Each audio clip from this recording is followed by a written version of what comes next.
You can use groups and group sets to organize your EndNote library for different projects. To create a new group, right-click on My Groups. Then click on Create Group. Type a name for your group, then press Enter. Now, the new group is created.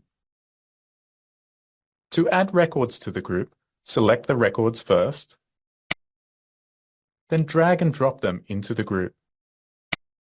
Now, you can see the 26 records within that group here. You can create up to 5,000 groups in a single library and add a reference to multiple groups. As your EndNote library and groups expand, you can use group sets to better manage your groups. A group set is essentially a collection of groups, ideal for organizing large projects with multiple reference groups. To create a group set, right-click on My Groups. Select Create Group Set. Enter the name of the group set and press Enter. Your new group set is now created.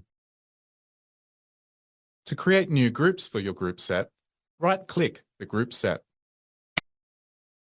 Select Create Group.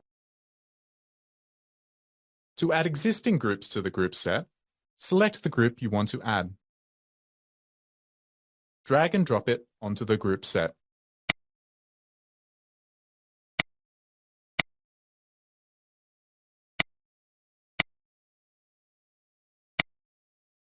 Now you can see the groups under the new group set here.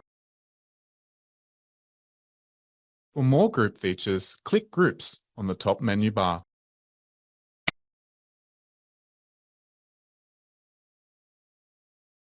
Thanks for watching. Make sure to check out our other videos on using EndNote.